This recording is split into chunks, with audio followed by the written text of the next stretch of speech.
we are told from, well, practically day one, right? Yeah. Dream big, set goals, hustle. Oh, yeah, constantly. The whole grind mindset. Right. But what if ambition actually isn't the key to success? What if ambition is like the exact reason you're stressed out and broke and miserable right now? Which is a huge question to ask. Yeah, I mean, have you ever just felt entirely exhausted by the relentless pressure to optimize your 5-year plan or, manifest your ultimate destiny? It's a phenomenal question, really. We are completely conditioned to believe that ambition is the engine of a meaningful life. Definitely. The prevailing narrative is basically that without a rigid target or a vision board or some grand ideal, you are just drifting through existence. Well, today we are looking at some source material that completely obliterates that narrative. It really does. We're diving into this deeply provocative essay. It's titled Resolving the Contradictions Between Reality and the Ideal by Swefeng. And just for background, this text was translated by Kinyu and edited by the Kazir. And our mission for this deep dive is to explore a radically counterintuitive philosophy. Radically counterintuitive is putting it mildly. True. It's the idea that the ultimate life hack for happiness and even success is to have absolutely zero ideals.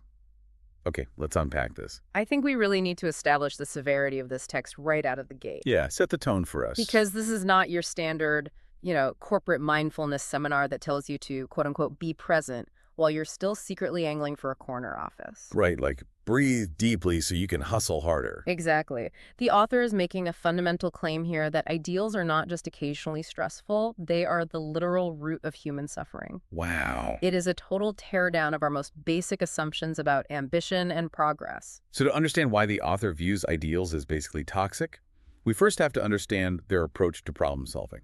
And the best word for it is extreme. Very extreme. They practice what you could call radical subtraction. And to set the stage, the author quotes this ancient text, the Tao Te Ching. Right, foundational philosophy. The quote is, "The reason why I have great trouble is that I have a body. If I had no body, what trouble could I have?" It's a heavy thought. Yeah, I read that and thought, well, that's a bit bleak. What are we actually saying there? I mean, it sounds bleak on the surface, sure, but it's actually an exercise in identifying the absolute root cause of vulnerability.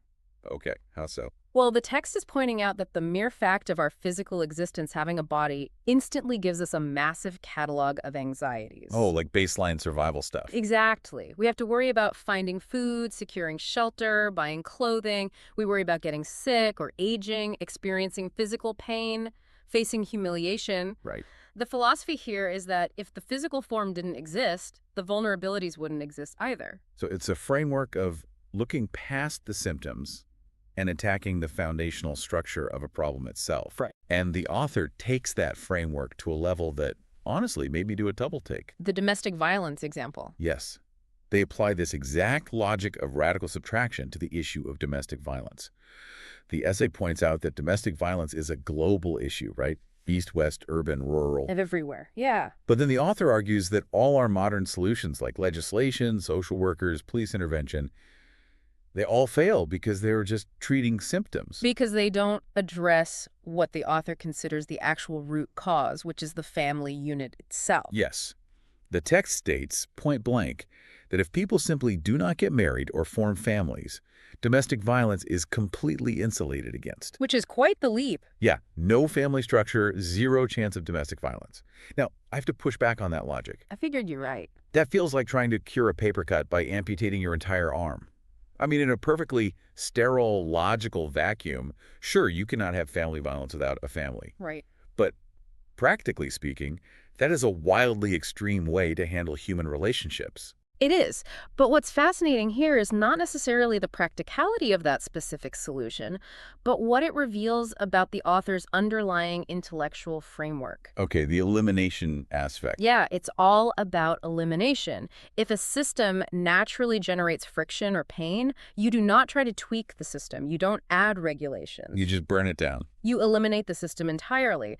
The author actually notes that the highest, most wonderful sword fighting rule is to use no sword. Oh, interesting. And the most superior mental state is to have no intention. So, following that, the best management is no management. So, following that exact logic, if an ideal creates a painful contradiction with your current reality, The highest ideal is just to not have one at all. Precisely. The author essentially equates having an ideal with living in a state of self-imposed delusion. Delusion, that's a strong word. Well, look at the numbers they use. The text estimates that the likelihood of actually achieving an ambitious ideal is incredibly low. They say less than 5% of ideals are ever actually realized. Wow, under 5%. Right. So, in the author's mathematical view, when you set an ideal, 95% of the time, you are just engaging in fantasy. And fantasy inevitably crashes into the brick wall of reality. Which naturally raises the question, right? If less than 5% of these grand ideals succeed, what is happening to the other 95%? It's not pretty. No, because we aren't just talking about people feeling a little disappointed that they didn't get a promotion. Hey. The text transitions from abstract philosophy to the lethal real-world cost of ambition. Lethal cost, yeah. The author provides a spectrum of examples to illustrate just how catastrophic that 95% failure rate really is. From historical giants to everyday workers. Exactly. Let's look at the historical side first. The text brings up some massive political figures from Chinese history. People like Liu Shaoqi, Lin Biao, and Peng Dehuai. Right. Major historical players. And now, to be absolutely clear to you listening, we are strictly looking at the author's framing here.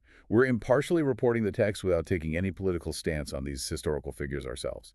Of course. Yeah. Just analyzing the text's argument. Exactly. So according to the author, these men met terrible ends simply because they were too idealistic. And the author references a classical principle here, stating, "Saints hold the one as the world's style." We should probably unpack that because it sounds a bit cryptic. Yeah, please do. What does holding the one actually mean in plain English? Well, in this context, it essentially means recognizing the ultimate dominant reality of your situation and moving harmoniously within it. Instead of fighting it. Right, instead of trying to impose your own ego or vision onto it. The author argues that since Mao Zedong was the established leader of that era, that was the one. That was the dominant reality. Exactly. According to the text, these other figures should have simply respected that flow and moved along smoothly within the existing structure. But they had their own ideals. Yes, because they harbored their own far-reaching, conflicting ideals, they fought the current. And historically speaking, fighting the current of supreme power gets you killed. The text actually compares them to ancient prime ministers who amassed huge influence, became overly ambitious, and ended up getting their entire extended families executed. So having an ideal makes you blind to the actual power dynamics around you. Completely blind. But here is where it gets really interesting. Because, I mean, it is easy to dismiss this when we're talking about ancient prime ministers or political titans, right? Sure, it feels removed from us. Yeah. How does this lethal cost of ambition play out for a regular person who's just trying to make a living? This is where the text hits hard. It does. The author tells this incredibly detailed, tragic, modern parable about a white-collar worker that I think a lot of people are going to find uncomfortably relatable. It is a very striking narrative. So the text describes a young college graduate working in a big city. Okay. He has a decent, stable job, making about 5,000 yuan a month. Which is fine. Yeah, if he just lived within his means, he would be perfectly fine. But society tells him he needs an ideal. Right.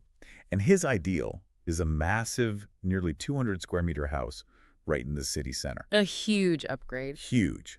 The price tag for this dream is almost 3 million yuan, and the down payment alone is 900,000. So the math just does not work. Let's look at the math. He makes 5,000 a month. After 3 years of working, he has only saved 100,000 yuan. The gap between his reality and his ideal is mathematically insurmountable. And this is the crux of the author's argument. What does a person do when faced with that insurmountable gap? They panic. They compromise.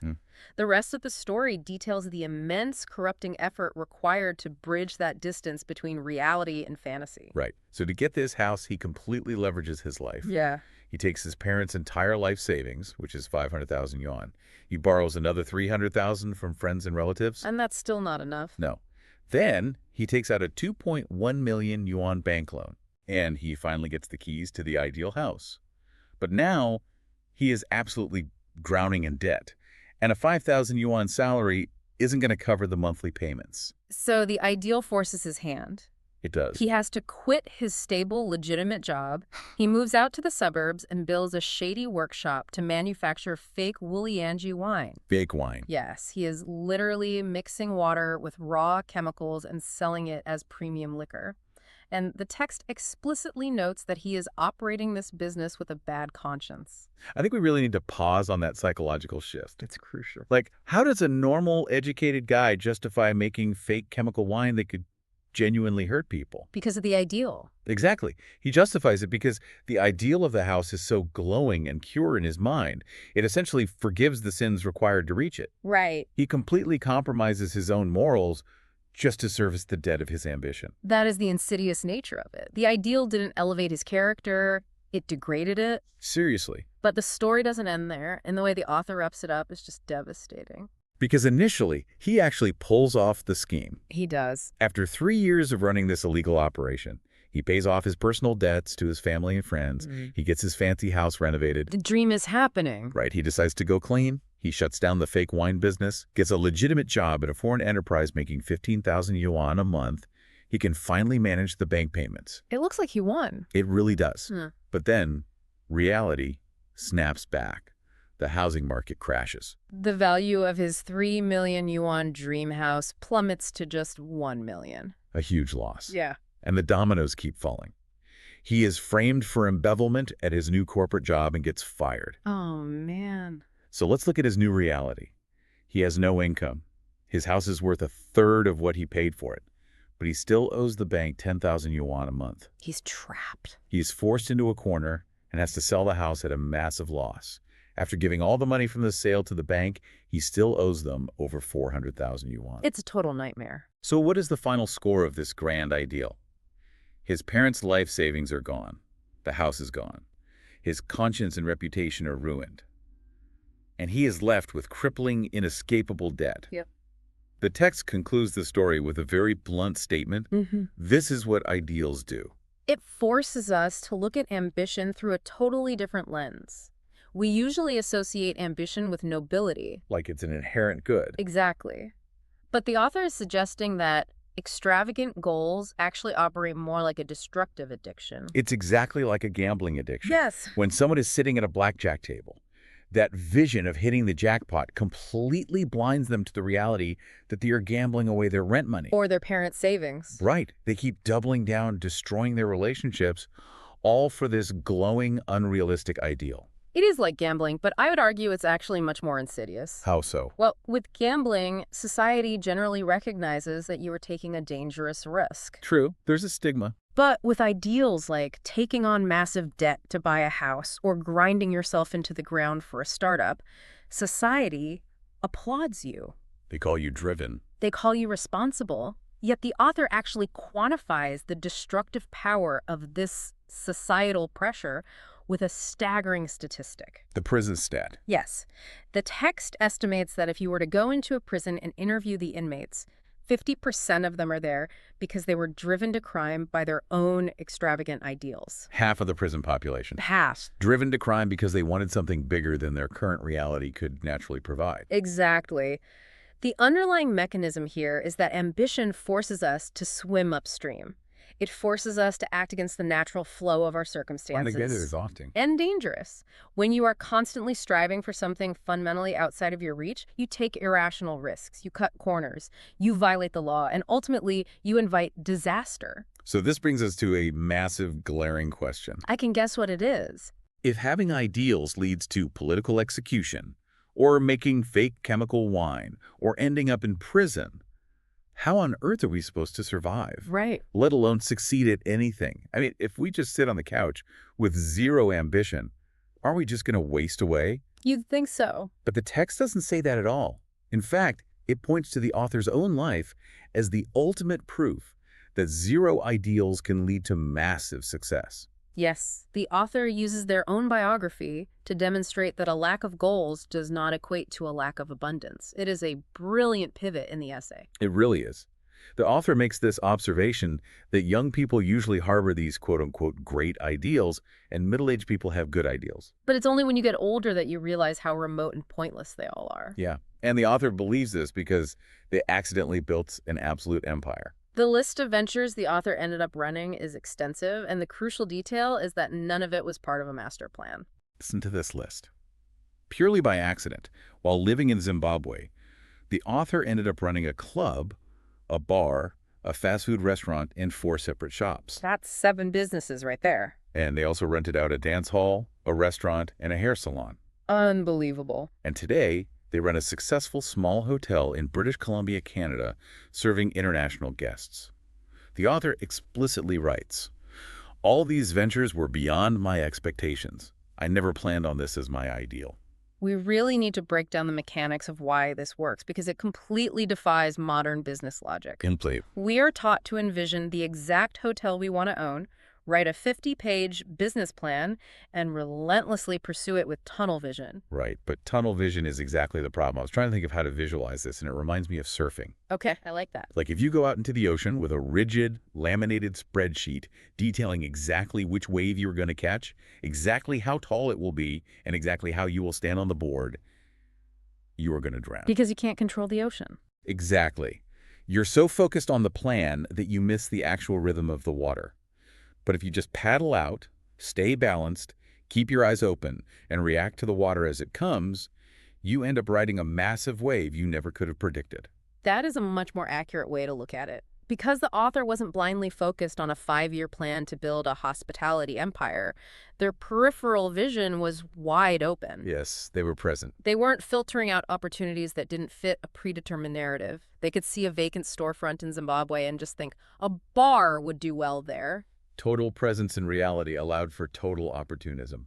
The text anchors this in a specific principle. Once roots are established, the way will grow therefrom. Okay, I love the sound of that, but let's translate it. What does establishing roots actually look like on a random Tuesday afternoon? Fair question. If we aren't supposed to be setting goals or chasing promotions, what are we actually supposed to do with our time? The text provides a very clear alternative operating system for daily life. Instead of chasing external milestones like a mansion or a title, the author says we should focus entirely on internal cultivation. They use the phrase, perfecting your soul garden. Perfecting your soul garden. Let's clarify that jargon. It sounds nice, but practically, it means focusing on your character, your skills, and your emotional regulation, right? Precisely. It means accumulating knowledge, acting with basic morality, and doing your daily tasks exceptionally well without obsessing over the reward. Just doing the work. Crucially, the author says we must comply with the way of nature and be content with the ordinary. Do not contend with others. Do not force things. Just do the work in front of you. It is about becoming hyper-focused on the process and completely abandoning your attachment to the outcome. Yes, and the text explicitly advises avoiding any risks that violate the law or corrupt your conscience. You accumulate blessings, but consume fewer of them. That's a good rule of thumb. And finally, you leave the ultimate management and arrangement of your life entirely up to the Tao. And for those unfamiliar, the Tao essentially refers to the natural order of the universe, right? The current of the river. Exactly. Stop swimming upstream and let the river carry you. And the ultimate promise of living this way is incredibly appealing. The text says that if you drop your ideals, you instantly remove the agonizing contradictions between your reality and your fantasy. You're no longer fighting yourself. Right. You keep the devil at bay. And it gives you a chance to live what they call a leisurely fairy life. The fairy life. Yeah, there's this beautiful quote in the essay. It is easy to have good relationships with everyone if we want nothing from them. I want to highlight that first half of the quote because it is profoundly true. It is easy to have good relationships with everyone if we want nothing from them. It really hits home. Think about how much friction, stress, and subtle manipulation in our daily lives comes from needing other people to act a certain way so we can achieve our goals. Oh, totally. We view people as stepping stones. When you drop the goal, you drop the manipulation. You can actually just appreciate people for who they are in the present moment. So bringing all of this back to you, listening right now. Yeah, let's tie it all together. We started this deep dive talking about the sheer exhaustion of the modern hustle. Take a second and look honestly at your own life. What's driving you? What is that one stressful ideal? Maybe it's hitting a certain revenue metric, getting a specific title at work, or buying that perfect house that is currently keeping you up at night. The thing causing that massive contradiction. Right. What would actually happen if you just dropped it today? What if you woke up tomorrow and focused entirely on tending your soul garden, just doing your daily tasks well and treating people decently, and nothing else. The author actually ends the essay with a powerful metaphor about nature. They write that channels naturally form when water flows, and melons' pedicles fall when their fruits ripen. When they ripen. Yes. It suggests that if we just establish our roots and do the daily work, the rewards will present themselves at the exact right moment, without us having to force them. Which leaves us with a final thought experiment for you to mull over. Think back to the absolute best moments of your life so far. Your favorite memories, your biggest breakthroughs, the people you love the most. That are real highlights. Did any of those things happen exactly the way you planned them 5 years prior? Or did they come from a random introduction, a sudden pivot, or a happy accident while you were just living your life? Usually the latter. Exactly. If the very best parts of your reality were completely unscripted, why are you causing yourself so much misery trying to write the script for tomorrow? If fruit naturally falls from the vine exactly when it is ripe, maybe our modern obsessive goal setting is actually just us prematurely ripping unripe fruit off the branch. We're depriving ourselves of what we could become naturally. If we just stop frantically trying to force the future, we might realize we're already standing in exactly the right place. We'll catch you on the next deep dive.